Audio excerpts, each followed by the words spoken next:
primeira coisa que você faz é pegar o celular e começar a ver a vida dos outros. Aí você, na hora do almoço, vai ver a vida dos outros. Aí na janta você vai ver a vida dos outros. Aí antes de dormir você tá vendo a vida dos outros. Então você se alimenta o tempo todo da vida dos outros. Então como você não vai se comparar? É difícil, né? Então pega esse tempo e começa a ver vídeos aqui no YouTube. Começa a fazer alguns cursos online. Vai fazer coisas que vai te ajudar no seu desenvolvimento pessoal. E aí você vai estar tão focada em crescer, tão focada na sua própria vida, que de fato você não vai ter mais tempo, não vai ter mais espaço para comparação.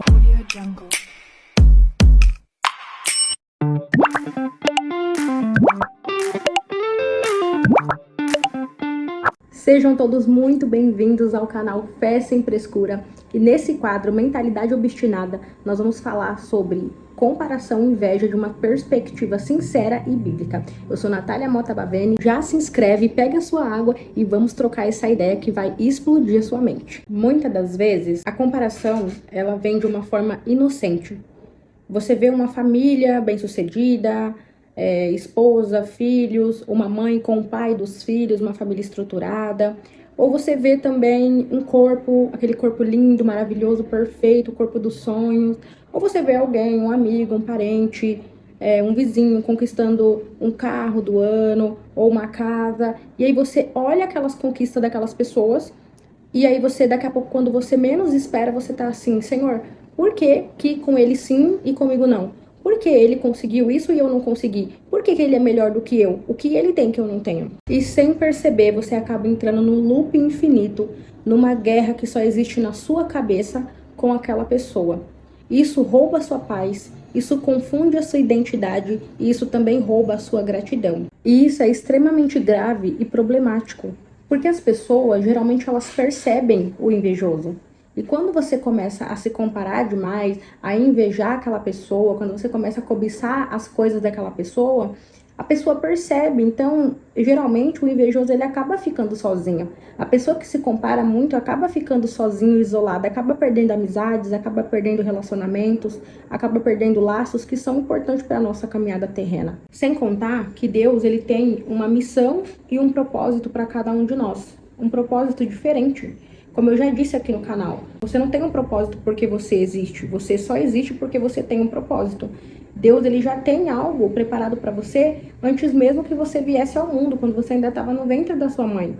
Então, quando você começa a se comparar com outra pessoa, com o ministério de outra pessoa, com a profissão, com o corpo, com a aparência, com a família, ou com a posição geográfica, com a posição financeira, você está perdendo a sua identidade, daquilo que Deus criou especialmente para você. Deus tem uma história para você, uma família para você, uma posição, uma missão para você. Então, quando você passa a olhar para o outro, é aquele ditado, né? A grama do vizinho sempre parece ser mais verde do que a nossa. Mas quando você para de se comparar com outra pessoa e passa a se comparar com você mesmo, você vai ver que a luta é muito maior entre você ser melhor a cada dia. Quando você para de olhar para o outro e você tem aquela clareza de identidade, de não, eu sou essa pessoa, Deus tem essa história para mim, Deus tem uma missão para mim, e aí você começa a se competir com você mesmo, aí você olha pro seu corpo e fala, meu Deus, eu preciso melhorar. Eu preciso melhorar. Não porque eu quero ficar igual aquela pessoa, mas porque eu tô vendo que não tá, o meu corpo não está me agradando 100%, então eu preciso melhorar.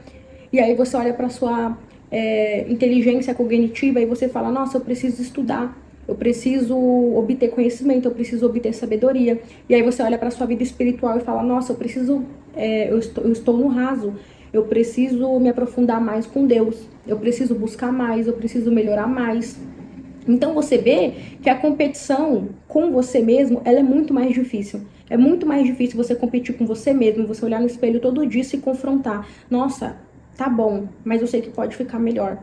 Nossa, eu tenho esse conhecimento aqui, mas eu sei que se eu me esforçar, eu consigo ter mais conhecimento e consigo ser muito melhor. E daqui a um ano eu vou olhar pra mim e vou falar, nossa, olha o quanto eu evoluí. Então esse é o segredo, é você olhar pra você mesmo, é você ser autossuficiente, é você entender que Deus, ele te fez do jeito que ele quis, da maneira que ele quis fazer. Ele te escolheu da maneira que você é e ele vai te usar e ele tem algo preparado para você da maneira como você é. E se você ficar com essa distorção de imagem, você vai acabar atrapalhando ou até mesmo atrasando os planos que Deus tem para sua vida, entende? É por isso que uma das coisas mais importantes que você deve buscar na sua vida é uma clareza de identidade em Cristo Jesus. Porque quando você tem essa clareza de identidade em Cristo, você a cada dia vai descobrindo a vontade dele para você, e a vontade de Deus é boa, perfeita e agradável. Você vai entendendo o seu caminho, qual que é o lado para onde que você vai, porque ele vai te direcionando para o seu caminho. E se eu tenho plenitude e clareza da minha identidade em Cristo, eu posso admirar as pessoas sem invejar.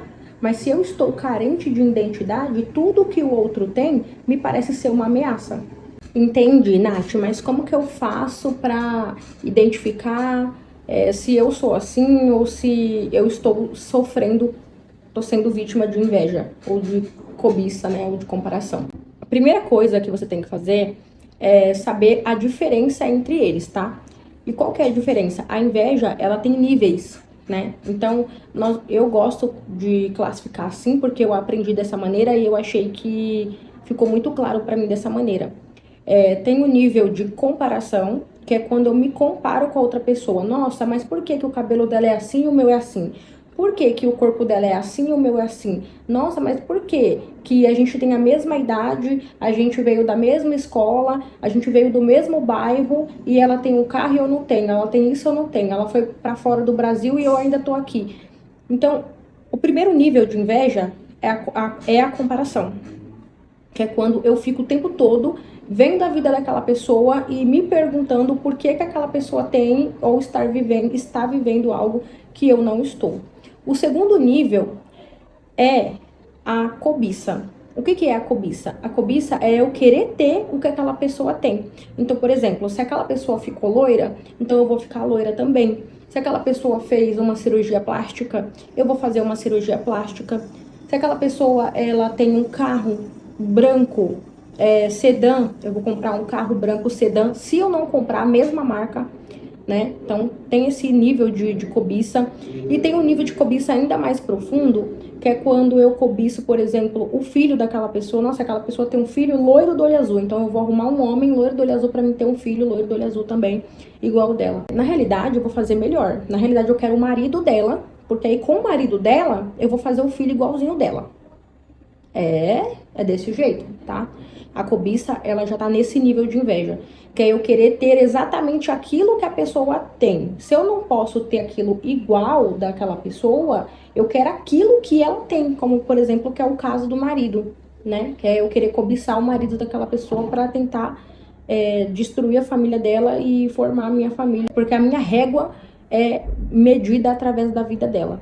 Infelizmente, isso acontece com muita frequência, com muito mais frequência do que a gente imagina, né? Isso em todos os âmbitos, em todas as áreas.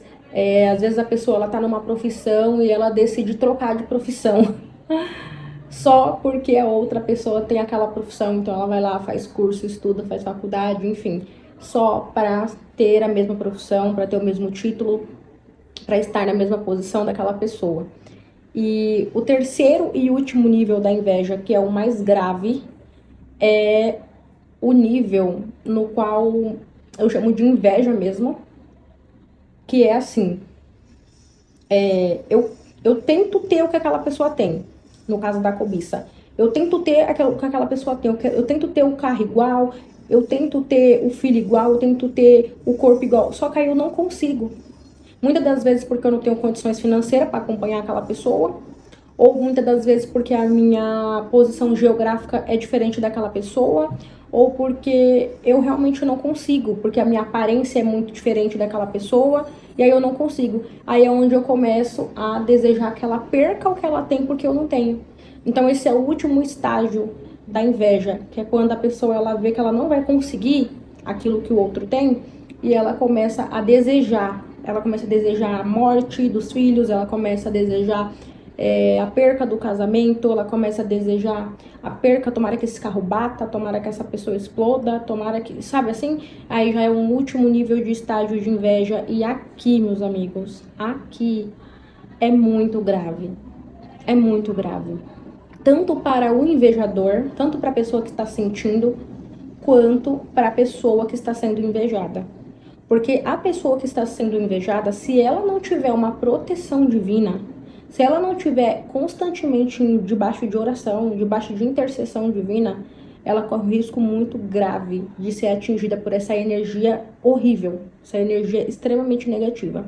E para a pessoa que está sentindo, ela já perdeu a identidade dela ao ponto que para ela conseguir recuperar, ela vai pagar muito preço. Porque ela vai ter que pagar por tudo que ela está plantando na vida do outro, entende? E a lei da semeadura é a única lei que não precisa de fé. Você acreditando ou não vai acontecer. Então, de fato, o que acontece é isso. Quando você se compara com o outro, você está querendo viver aquilo que o outro está vivendo sem a preparação que o outro tem para viver. É aquilo, né? A gente olha os resultados, olha os troféus, mas não vemos a cicatriz, não vemos o preço que aquela pessoa precisou pagar para ela estar vivendo aquilo que ela está vivendo. Então, para você melhorar isso, para você se libertar disso, você que está sofrendo com isso e fala, Nath, eu tô passando por isso, mas eu não quero mais, eu quero melhorar, como que eu faço? Começa primeiramente praticando a gratidão, né? Então, você seja grato por tudo aquilo que o Senhor te deu, sabe? Acorda de manhã, agradece, Senhor, muito obrigada pelo meu corpo, obrigada pelo meu rosto, obrigada pela minha voz, pela minha inteligência, pela minha família, pelo meu trabalho. Obrigada por tudo aquilo que o Senhor tem me dado. Então você começa a praticar essa rotina sagrada de gratidão. E aí você vai começar a ver mais valor nas coisas que o Senhor tem te dado. E automaticamente você vai deixando de se comparar com outras pessoas. Um outro exercício também é você parar de ver story, tá? Porque você acorda de manhã, a primeira coisa que você faz é pegar o celular e começar a ver a vida dos outros. Aí você, na hora do almoço, vai ver a vida dos outros. Aí na janta você vai ver a vida dos outros. Aí antes de dormir você tá vendo a vida dos outros. Então você se alimenta o tempo todo da vida dos outros. Então como você não vai se comparar? É difícil, né? Então pega esse tempo e começa a ver vídeos aqui no YouTube. Começa a fazer alguns cursos online. Vai fazer coisas que vai te ajudar no seu desenvolvimento pessoal. E aí você vai estar tão focada em crescer, tão focada na sua própria vida, que de fato você não vai ter mais tempo, não vai ter mais espaço para comparação. E quando a comparação bater, você declara em voz alta: eu sou escolhida de Deus. Deus me fez da maneira que eu sou e Ele está me formando para me usar na hora certa. A minha história ela vai mudar na hora certa e as coisas vão acontecer para mim conforme a vontade de Deus. Eu, sinceramente, do fundo do meu coração, declaro que você seja liberta, que você seja liberto disso que você está passando, que o Senhor, Ele venha purificar toda a sua mente, que Ele venha renovar a sua mente conforme a palavra, e que você tenha clareza de identidade, que você possa encontrar o seu propósito, e que você possa, a partir de hoje, realmente mudar a sua vida, mudar a sua perspectiva, mudar a sua visão de mundo, para que Deus possa, de fato, exercer a vontade dele, que é boa, perfeita e agradável na sua vida, tá bom? E se você gostou desse conteúdo, não deixa de deixar aqui o seu like, porque o YouTube entende que o conteúdo é relevante e entrega para mais pessoas. E não deixa de se inscrever nesse canal. Esse canal só existe para te ajudar, só existe para fazer você crescer, tá bom? E eu espero que Deus abençoe grandemente, poderosamente a sua vida e até o próximo vídeo. Beijo!